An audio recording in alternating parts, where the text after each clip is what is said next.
Welcome to the Advanced Workflow Builder from HighLevel. My name is Andrew, and today we're diving into some of the complex use cases, best practices, and all of the amazing things you can do within the Advanced Builder. We're talking parallel workflows, switching between workflows, all of the different things that you can use in order to build workflows faster, more effectively, and keep things organized along the way. I'm super excited to bring this to you, so feel free to build alongside me as we dive into all of the awesome stuff that you can do with the Advanced Builder. My name is Andrew. Let's dive right in.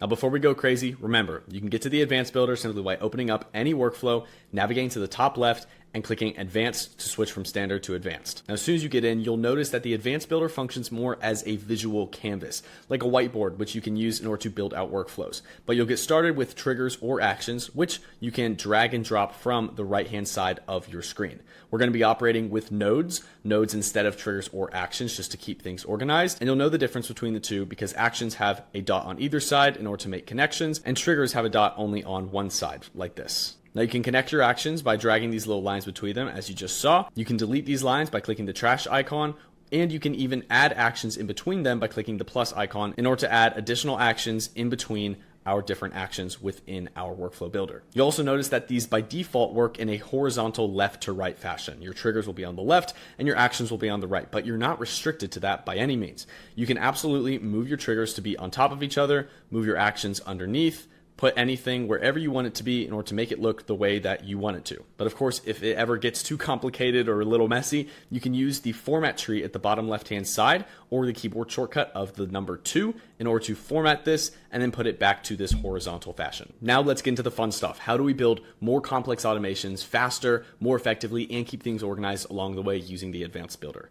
The first thing that I'm going to recommend is the use of sticky notes. Sticky notes are awesome, and now they can go behind your workflow actions in order to organize different actions within the workflow builder. So let's say we want to organize this flow just like this. We can use our sticky note action. We can size it appropriately. We can title this as workflow 1. We can bold it, italicize it, underline, add images, add bullets and links. We can also change the font size here. So let's go ahead and make this a little bit bigger just to make it easier to read. And once we're done, it will sit our workflow neatly on top of our sticky note to keep things organized. Now this is great, but it's really useful for managing multiple workflows or parallel workflows within the Advanced Builder. This is one of the coolest parts of the builder and the biggest difference between it and the Standard Builder. For example, right now, if we hop back to the Standard Builder, you can see that this workflow has one point of entry, which is our triggers, and then it goes through top to bottom through all the different actions. If we wanted to have a second workflow for, let's say, a different quiz being submitted with this trigger, we'd have to make another workflow outside of this and then have to switch between the two whenever we want to manage them. But with the Advanced Builder, we can run both of them side by side in one place. So for example, we've got our first workflow here. What if we want another workflow that does something similar? Maybe it's in the same use case, same line of business. We want it to still be in this workflow. What we can do is we can drag and copy this workflow. As you just saw, you can click and drag different actions to copy all of this within the Advanced Builder. We can use Command C to copy, and then we can paste. And then just like that, we now have a parallel workflow, which we can use within the Advanced Builder. So what we'll do is we'll make this sticky note a little bit smaller. We'll keep this organized up here, and then we'll go ahead and duplicate this sticky note using this duplicate button. Then we'll click down here to save it on the canvas. And then just like that, we can highlight our second workflow, paste it in here, title this as workflow number 2, and lastly, give our sticky note a different color. Voila, just like that, we have two parallel workflows neatly organized in the Advanced Builder. They can both run off of different triggers, perform different actions without interfering with each other. I like to call these parallel workflows, but these are also called delinked nodes. We have a full video going over these different features and how delinked nodes work. Essentially, it's the process of having nodes within our workflow that aren't connected. That's why they're delinked. So if you want to learn more about that, you can click to learn more about delinked nodes. Back to our more basic version, this is really useful because it allows us to hop between different workflows and keep things organized using sticky notes. And even if we want to have one seamless workflow, we can still keep the different steps organized using our sticky notes and using our titling and such in order to keep them organized. For this case, let me show you this. A slightly bigger master internal workflow that has multiple workflows all running kind of simultaneously off of different triggers, and we have everything organized here.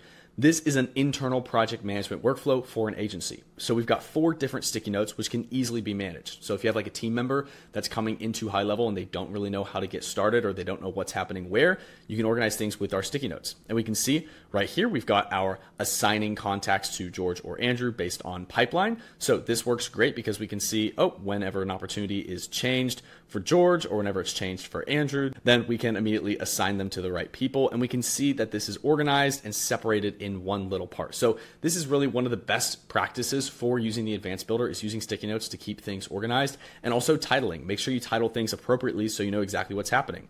For example, I don't have to actually go through each one of these triggers and actions to know what this flow does.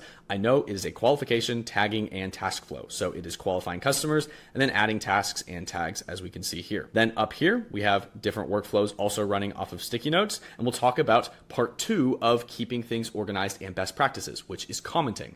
So being able to leave comments in your workflows is really important, especially if you're working with team members or planning on selling your workflows as snapshots. It's the same thing as leaving comments in code. If you ever talk to any developers, you know that having properly commented code that has all the different information that people need to know whenever they're jumping into it from scratch is really important. And we can do that by hovering over any action, clicking the 3 dots, and then clicking Notes. Notes is how we leave our comments or notes on these different actions. But you can see right here, we have a note from me saying what this if statement does. So this is really useful because if we don't want to dive into this and actually see what's happening on this if statement, we have a comment to keep things organized. And again, I would highly recommend you leave comments on not all of your actions, just the ones that are a little bit more complicated, that have multiple filters that might be difficult for people to understand. And again, as we were talking about with that organization, here we have part 1 of a workflow, and then we have part 2. And you can see these are connected via a go-to action, but we're still keeping them organized because they're doing different things. So even if you want to use one workflow, but separate the different sections using sticky notes behind the actions, this is a really useful way to keep things organized. Also, you might have noticed that I mentioned keyboard shortcuts earlier. So if you navigate to the advanced builder and go to keyboard shortcuts at the top left, it's a little keyboard icon. You can see the roughly 30 different keyboard shortcuts that you can use with the advanced builder to edit, to view, to navigate your workflows. They're all really cool. We have a full video going over that, so you can click the link if you want to learn more about keyboard shortcuts. But we're going to be using some of these like copying and pasting, using our tab actions to open up the switcher over here. Tons of really fun stuff that's really useful using keyboard shortcuts. Another awesome feature of the advanced builder is our workflow switcher. We can get access by either doing Shift W or by clicking workflow switcher right here. So this gives us the ability to switch between workflows. It will give us a list of all of the most recently used workflows and then also the date when they were updated. So if we want to switch to one, we can just click that button. It will then switch over to the workflow so that way we can navigate between the two easily and make adjustments on the fly in case we want to copy actions or modify different workflows simultaneously. For example, this is super useful if, let's say, we want to open up a new workflow or start consolidating our workflows. We can actually take this new workflow, which we have here. We'll go ahead and copy some of the steps by dragging and then clicking Command C. And then we can go back to our other workflow, which we're doing all of our work in right now. And then we can immediately paste just like that. So we can bring in our workflows into one workflow by using this workflow switcher and our copy and pasting functionality. And then as we talked about earlier, we'll go ahead and duplicate one of our sticky notes. We'll throw it in here. We'll resize it for this new workflow.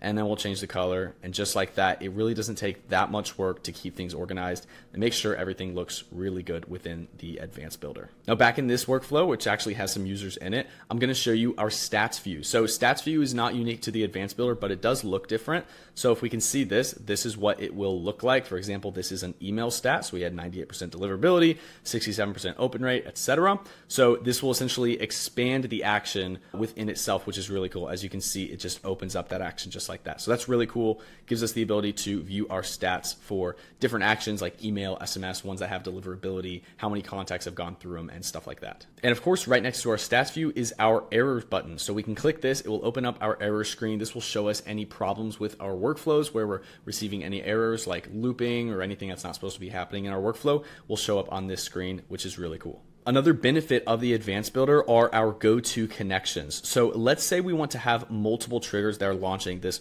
workflow 1. We'll go ahead and open up the trigger window, throw in a new trigger for contact tag. Now, what if we want to use this trigger to also launch this workflow? We can add this just like that. It'll just be the same as the standard builder. But what if we also want to send it to a different part of the workflow? So rather than just sending it to that first step, we can also drop it over here. So we will skip this update contact field action and then send it straight to this if statement. And that is what we call a go-to connection. So this gives you the ability to really fine tune which triggers are launching which parts of the workflow. For example, if we want to have 2 of these, we can copy this trigger and go ahead and paste it. And then we can send this second trigger to another part of the workflow. So what if we want to have, for example, a wait timer at the end of this if statement? We can send this trigger straight to that one. So there we have 2 different go-to connections that are interacting with the same workflow, but they're not launching it straight from the top. We have another video going over go-to connections. It's really helpful to learn about how these function. So feel free to click that and learn more about those. But this is a really cool part of the advanced builder. Helps you kind of keep things organized and send your contacts to the right part of the workflow at the right time. Now, those are our trigger go-to connections, but what about our actions for go-to? So we still have that go-to action, which we all know and love. We can use this within our advanced builder to do a lot of fun stuff. This is really going to help us in terms of sending contacts to multiple places at the same time. So for an example, what if we want to add this go-to in between these 2 steps right here? We'll go ahead and send this here. And if we want this to just act as an intermediary, that would do it, but that doesn't really do much. What really makes this useful, so we can send this, let's say we want to send it to the remove tag action downstream. And then let's say we want to build a second part of the workflow using another trigger. So we'll use this contact tag trigger.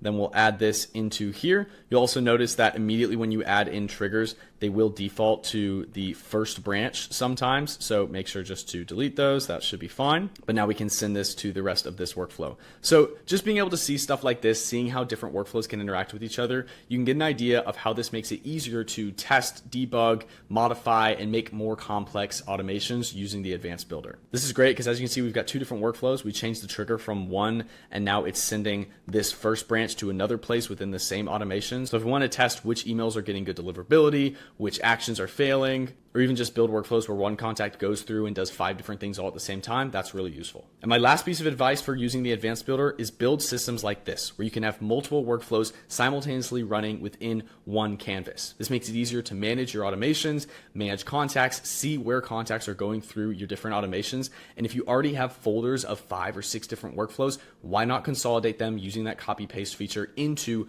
one automation within an advanced built workflow? Again, make sure to follow those best practices. And if you have any questions about the advanced builder, refer to the help doc. There's tons of content to help you learn how to use the advanced builder better, more effectively to build better workflows. My name is Andrew. If you have any questions, refer to the help doc or leave a comment. As always, thank you very much for watching.